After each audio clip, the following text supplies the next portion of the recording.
It all started about 2 weeks before Christmas, during a time of year that's supposed to be about love, family, and joy. Instead, I found myself trapped in a nightmare I never imagined living through. My wife, Amanda, and I had been married for 12 years. She was a woman I had always pictured growing old with. Like any couple, we had our ups and downs, but nothing could have prepared me for what was coming. We were hosting our annual holiday party, something Amanda always loved planning.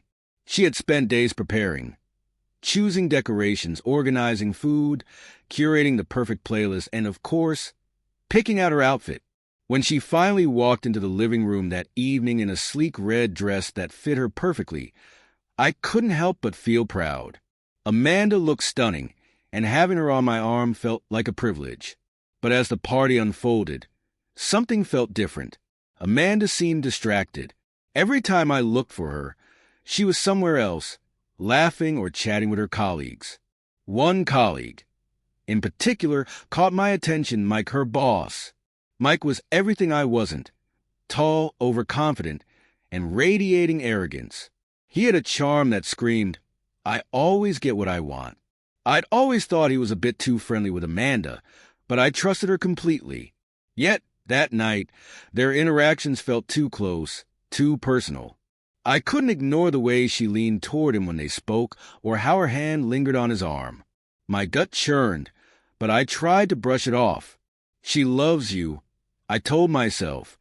Don't ruin Christmas with your insecurities. The breaking point came later that evening. Most of the guests had left, and a small group of us was sitting by the fire. Amanda excused herself to get more wine, and I decided to follow her into the kitchen. That's when everything changed. She turned to me, her face tense with nervousness. "Can we talk?" she asked, her voice unsteady. I nodded, a sinking feeling already taking hold. "What's on your mind?" She bit her lip, hesitating before blurting it out. "It's about Mike." My heart sank. "What about him?" I asked, trying to keep my voice calm. She looked away, her voice barely a whisper. "He's invited me to spend one night with him. Just one night. It wouldn't mean anything. It's just something I need to get out of my system." I stared at her, stunned. My mind raced, struggling to comprehend what she had just said. Is this some kind of joke? I finally asked, my voice sharper than I intended. "No," she replied, guilt flickering in her eyes. "I know it's a lot to ask, but I need this. Just one night, and then it's over." In that moment, my world crumbled. This wasn't just betrayal. She was asking for my permission to destroy the life we had built together. I didn't yell or cry. Instead, I smiled, a cold, hollow smile. "Sure," I said. "Go ahead." Her eyes widened in disbelief. "Really?" "Absolutely," I said, my voice steady. "Have your night. But when you come back, don't expect me to be here." She froze, her face pale. "What do you mean?" "You'll see," I said, walking out of the kitchen. That night, I didn't sleep. Instead, I planned. The next morning, Amanda acted as if nothing had happened. She made coffee, hummed Christmas carols, and even kissed me on the cheek before heading out for last-minute shopping. But I couldn't look at her without feeling the weight of her betrayal. Her request had flipped a switch in me. I wasn't the same man anymore. This wasn't going to end with a tearful confrontation or empty apologies. No, this was going to end on my terms. The first step was gathering evidence. I wasn't going to let her wriggle out of this with excuses. While she was in the shower, I went through her phone. Months ago, I had figured out her passcode. Sure enough, there were flirty, suggestive messages with Mike. They were planning their night for the upcoming weekend, right before Christmas Eve. She had even sent him a picture of herself in the red dress from the party. My blood boiled, but I kept my cool. There were also messages to her friend Melanie, where she expressed her guilt. "I know it's wrong," she had written, "but I feel like I need this for me.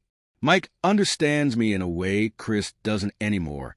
Chris, that's me, the husband who had always put her first. The man who had given her a comfortable life and never once strayed. And now, I was just an afterthought in her quest for excitement. I took screenshots of everything and emailed them to myself. I wanted a full arsenal of proof for when the time came. Next, I began preparing for her departure.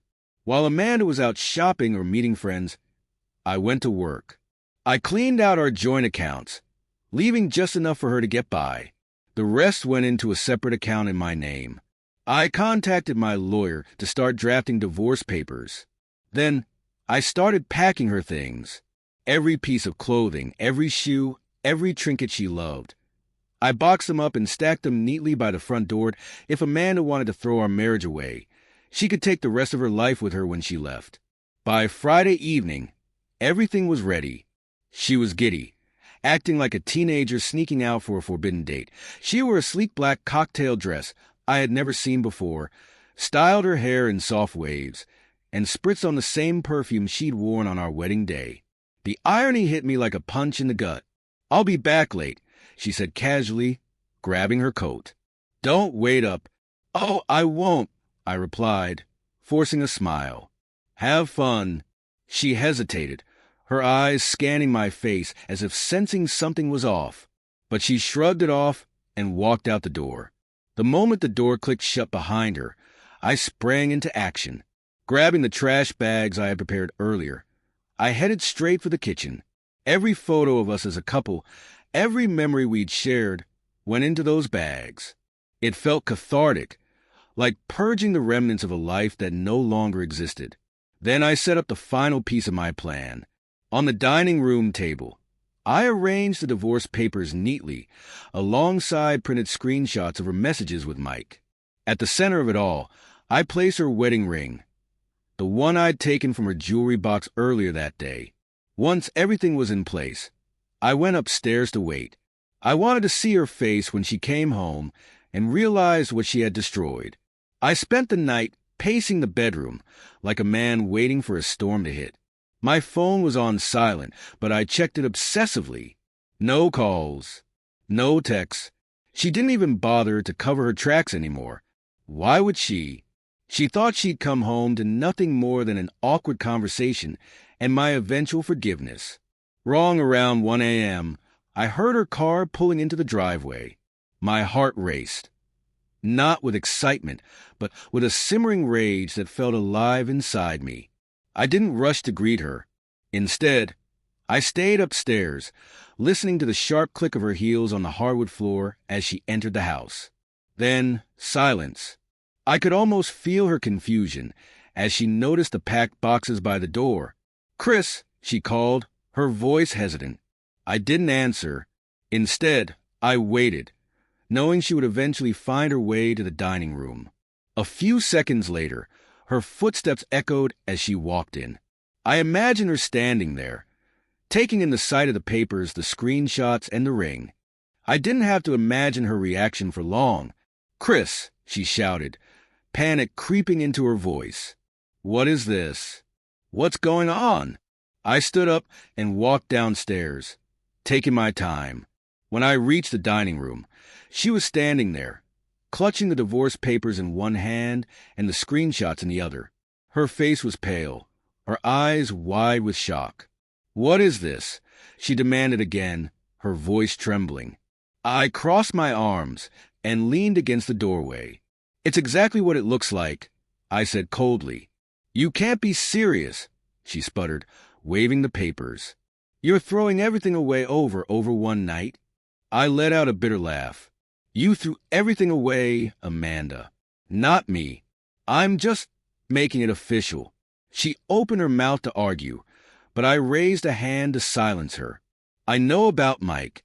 I know about the messages, the meetings, all of it. So don't you dare stand there and act like you're the victim." Her face crumpled, and for a moment, I thought she might cry. "It wasn't like that," she whispered. "I don't know. I felt like I needed something different." "Something different?" I repeated, my voice rising. "You had a husband who loved you, a stable life, everything we built together, and you threw it all away. For what?" A fling with your boss. It wasn't just a fling, she shouted back, then clapped her hand over her mouth, realizing what she'd just admitted. I stared at her, my jaw tightening. Get out, I said, my voice low and deadly calm. Chris, please. Out! I roared, pointing toward the door. Tears streamed down her face as she grabbed her purse and stumbled toward the door. I'll fix this, she sobbed. I'll make it right. I followed her to the front door, my expression stone cold. You can start by taking your things, I said, motioning to the stacked boxes. And don't come back. She looked at me one last time, as if hoping I'd change my mind. I didn't. I stood firm, watching as she carried the first box out to her car. By the time she was done, her makeup was smeared, her hair a mess. She looked nothing like the confident woman who had left the house hours earlier. When she finally drove away, I shut the door and locked it. For the first time in hours, a strange sense of calm washed over me. She was gone, but the night wasn't over. There was still one last thing I needed to do. The house was eerily silent. I stood in the living room for a moment, watching the Christmas tree lights twinkle, a cruel contrast to the chaos of my life. But I wasn't done yet. There was one final piece of the puzzle. The unknown number flashed on my screen. Cutting through the serene atmosphere I'd just begun to savor. I hesitated for a moment before answering. Hello, I said cautiously. Chris, a male voice said on the other end, sharp and tense. This is Rick. I paused, leaning back into the cabin's creaky armchair. The phone pressed to my ear. Rick, I repeated, feigning ignorance. You know who I am? He snapped. Melanie told me everything. About the texts. About Amanda. About you. A smirk crept across my face. Oh, so you finally decided to have a chat with Melanie. That must have been fun. Don't play games with me, Rick barked. You had no right to. To what? I interrupted, my voice cold and calm. To tell Melanie the truth? To let her know her boyfriend was sniffing around my wife behind her back. Save the righteous indignation, Rick. You brought this on yourself. The line went silent for a beat.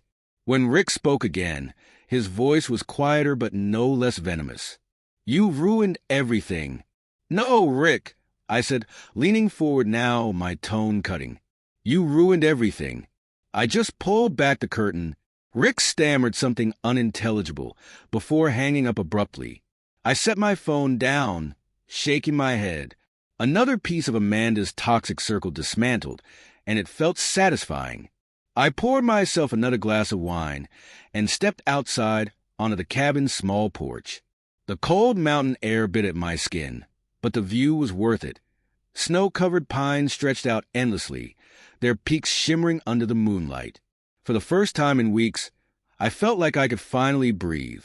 The next morning, I woke to the sound of birds chirping and sunlight streaming through the cabin's windows.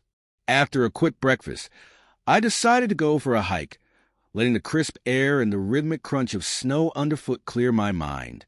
By the time I returned to the cabin, I felt refreshed, almost free. My phone buzzed again. Another message from Amanda, this time a lengthy, tearful apology. I didn't bother reading past the first line. Her words meant nothing now. Instead, I blocked her number, a final act of closure. Later that afternoon, I sat by the fire with a journal I'd found in one of the cabin's drawers. Writing wasn't something I'd done in years, but putting pen to paper felt surprisingly cathartic. I wrote about the betrayal, the heartbreak, and the strange sense of liberation that came with it all. I didn't know what the future held, but for the first time, I felt ready to face it. By evening, I found myself staring at the cabin's Christmas tree, a small, simple thing decorated with handmade ornaments. It wasn't much, but it reminded me that even in the messiest, most painful times, there's always a chance to start fresh. This Christmas wasn't what I'd envisioned, but it was mine. And for now, that was enough as I drove back to the cabin that night. The crisp winter air seemed to carry a weight of its own, heavier yet lighter, filled with the lingering warmth of connection. Julie wasn't just Mike's wife anymore. She was something else. Something new. For the first time in weeks, a flicker of excitement sparked within me. When I reached the cabin, I stood outside for a long moment, staring up at the stars. Their cold brilliance against the endless black sky reminded me that even in the darkest moments, light could still break through. The past few weeks have been a whirlwind, a storm of betrayal, heartbreak, and, yes, revenge. But as I stood there, breathing in the icy mountain air, I realized something profound. This wasn't the end of my story. It was only the beginning. Epilogue. Amanda tried everything to get me back in the months that followed. Tearful apologies, lofty promises, even desperate pleas. But it was too late. The trust and love we once shared had shattered. And some things, no matter how much you try, can't be fixed. By spring, the divorce was finalized, and I walked away without a backward glance. Mike's life unraveled, too. Julie wasted no time in leaving him, and his affair with Amanda cost him his job when the company's HR department caught wind of it. Their once perfect worlds were now rubble, left for them to sift through alone. As for Julie and me, we started seeing each other cautiously a few months after Christmas. It wasn't rushed or dramatic. We built something slow, something real, out of the wreckage left behind by the people who betrayed us. It wasn't perfect, nothing ever is, but it was honest. For the first time in years, I felt like I'd found someone who truly understood me, who had walked through the same fire and come out on the other side stronger. This Christmas, I learned that sometimes life falls apart not to punish us, but to clear a path for something better. Some endings, no matter how painful, are just new beginnings in disguise. And this was my new beginning,